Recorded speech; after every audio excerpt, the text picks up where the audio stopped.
돈 버는 세상 돈세입니다.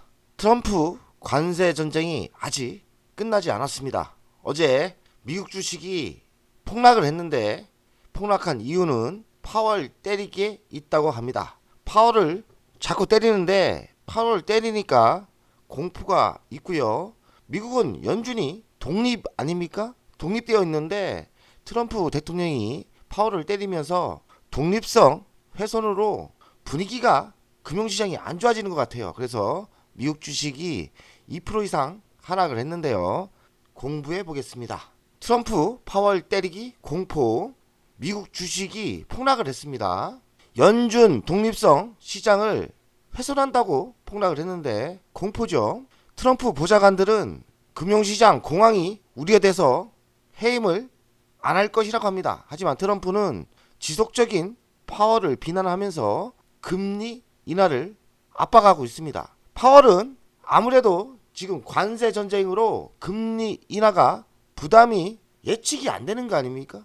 금리 인하를 안 하고 있는데요. 트럼프는 상관없다. 금리 인하 해라. 이렇게 명령을 내리고 있는데 파월은 독립성이 있기 때문에 트럼프가 떠들던지 말던지 원칙대로 금리 인하를 유보하고 있어요.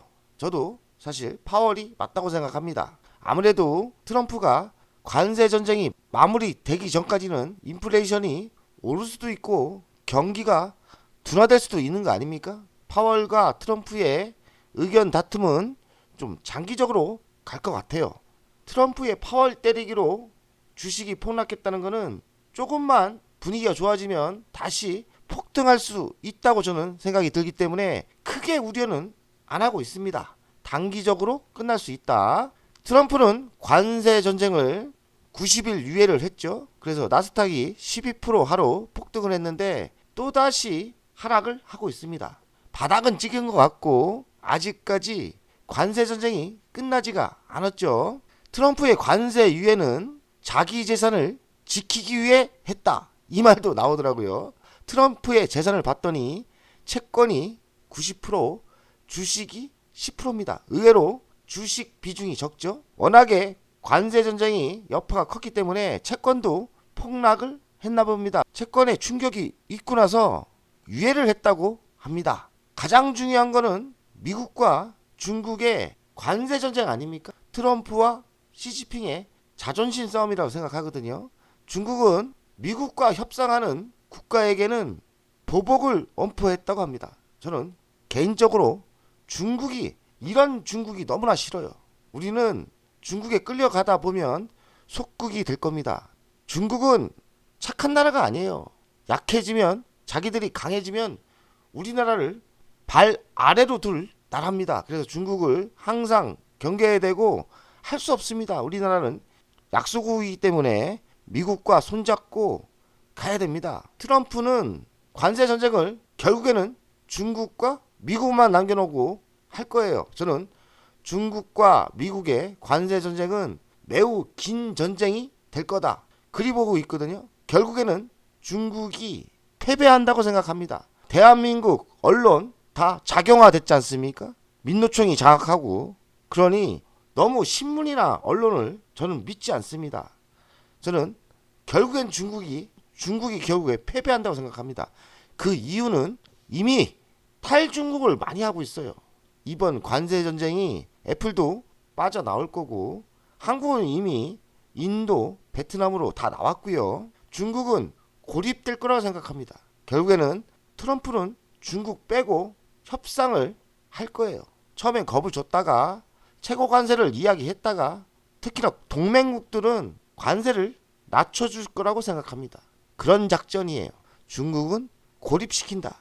신문이나 언론을 100% 믿지 마시고요. 신문이나 언론, 유튜브를 보면 전 세계 주식시장이 망할 것 같이 이야기를 하는데 그렇지 않을 겁니다. 이미 저는 바닥은 찍었다 생각하고 마지막 악재는 중국과 미국이다. 결국에는 협상을 하겠죠.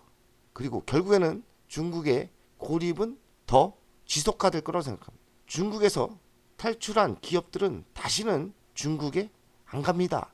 그걸 아셔야 돼요. 친중국 언론에서 중국이 이긴다고 생각하는데 그거는 말도 안 되는 소리라고 저는 생각합니다. 결국에는 중국을 대처할 인도나 베트남 이런 쪽이 다시 좋아질 거고요. 중국은 점점 쇠퇴할 거라고 생각합니다. 우리나라는 잘 보면서 미국과 단단히 손을 잡으면서 중국의 경쟁에서 이겨야 된다고 생각합니다. 나스닥이 2.5% 1500, 870 지속적인 하락을 하다가 유예로 한방 12% 상승을 했다가요. 다시 꺾이는 분위기죠. 하지만 저는 바닥은 찍었다고 생각하거든요. 미국의 기업들이 이렇게 1%대, 애플 2%대, 마이크로소프트 2%대, 엔비디아는 4.51, 아마존닷컴은 3%대, 메타도 3% 이상 하락을 했습니다. 나스닥 종합을 보겠습니다. 관세 전쟁으로 바닥은 전 찍었다고 생각하거든요. 그리고 다시 하락을 하는데 그런 큰 악재는 별로 나올 게 없을 거예요. 그래서 저는 다시 여기서 이 정도에서 다시 반등을 할 뉴스가 나올 거라고 예상합니다. 너무 미국 주장이 폭락했다고 공포에 빠지지 마시고 바닥은 이미 찍었고 그렇다고 강하게 갈 건 없지만 바닥은 찍었다. 너무 공포에 빠질 필요는 없다고 생각합니다. 테슬라를 보겠습니다. 어제 테슬라 5% 이상 하락을 했네요. 전저점 비슷하게 왔는데 테슬라는 사실 모르겠습니다. 더 하락할 수도 있고요. 테슬라는 전기차의 경기 전망을 보셔야 되고 그리고 장기적으로는 로봇 시대를 보시면은 바닥을 찍고 상승할 때는 로봇 시대가 왔을 때 테슬라가 상승을 예상하지만 아직 그 시기가 1년 뒤, 2년 뒤에 올 거 아닙니까? 그래서 추가 하락도 있을 수 있다. 각오를 단단히 하고 노려라. 더 하락할 수 있다. 하지만 많은 하락은 로봇의 성장이 있기 때문에 테슬라 그 기회 때 잡으면 돈을 벌 수 있다고 생각합니다. 한국 주식입니다. 거래소인데 한국 주식은 그래도 양호해요. 잘 버텨주고 있고 하락했을 때는 강력하게 매수를 생각하시고 또 어느 정도 올랐을 때는 박스권에 있을 가능성도 있으니까 현금을 좀 확보하면서 왔다 갔다 하시는 작전이 좋을 거라고 생각합니다. 미국 주식은 저는 한국 주식보다 지금 불리하다고 생각해요. 그 이유는 달러의 약세에 있습니다. 달러가 지금 빠른 속도로 약세로 가고 있거든요. 그래서 미국 주식보다는 한국 주식이 유리하다. 차트에 나오지 않습니까? 돈세원 2달 전부터 미국 주식을 좀 투자하다가 자금을 빼고 있는데 많이는 못 뺐어요. 1억 투자하다가 3천만 원밖에 못 뺐죠. 30%밖에 못 뺐고 지속적인 또 미국 주식에서 자금을 빼려고 했는데 그 뒤에 기회를 잘 안 주네요. 역시나 좀 발빠르게 움직였어야 되는데 하지만 미국 주식에 투자는 저는 더 이상 안 하고요. 기회가 되면 더 빼려고 합니다. 그 이유는 달러 약세 때문에 그래요. 미국 주식을 하는 주의하셔야 합니다. 달러 약세를요. 국내 우량주를 보겠습니다. 현대차 그래도 잘 버티고 있는 것 같고요. 배당금이 6.41%니까 매수할 만 하죠. 기아차를 보겠습니다. 87,600원 잘 버티고 있고요. 배당금이 7.39% 해볼만 하죠. LG와 돈세형이 20만원 근처면 장기적으로 50만원 갈 수 있으니 매수를 노려라 했는데 그래도 잘 버티고 있고요.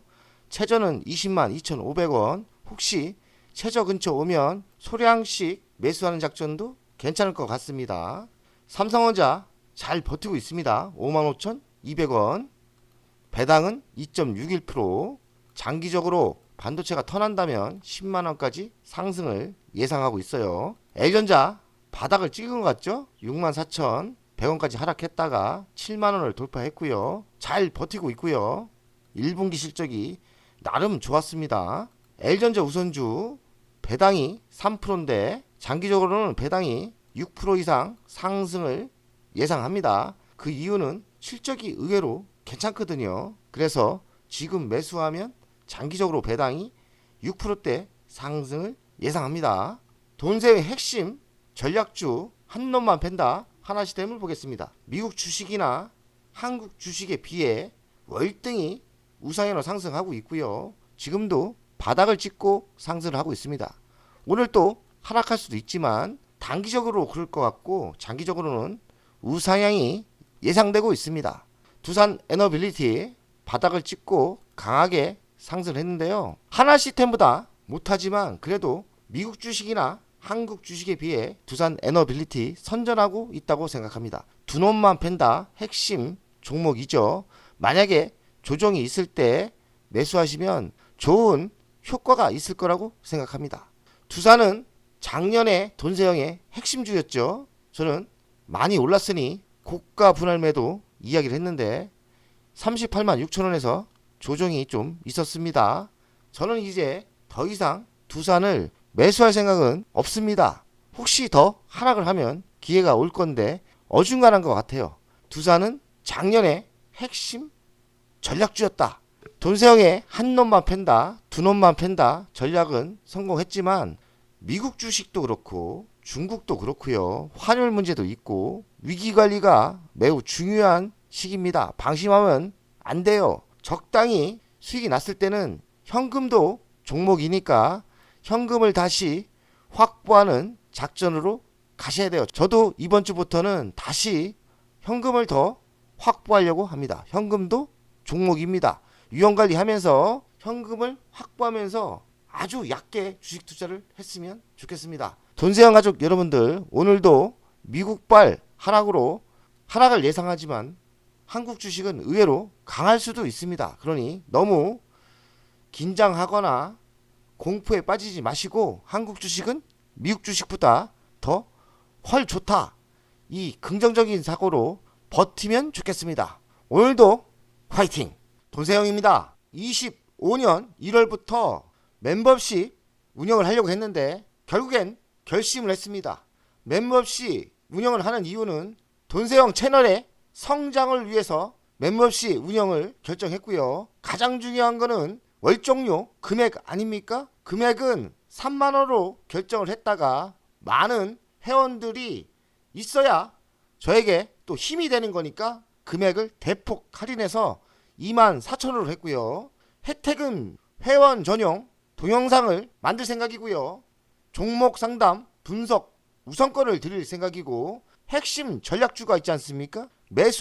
매도 타점을 공개하겠습니다. 속 시원하게 핵심 전략주 돈세형 계좌를 공개하겠습니다. 새 동영상 전략적으로 우선 신청권을 드리는 종목이 필요하다면 우선 신청권을 하겠습니다. 돈세형 100억 부자 선착순 300명에게는 선물을 제공하겠습니다. 선물은 아로마가 될 것 같고요. 돈세형이 시원하게 쏘겠습니다.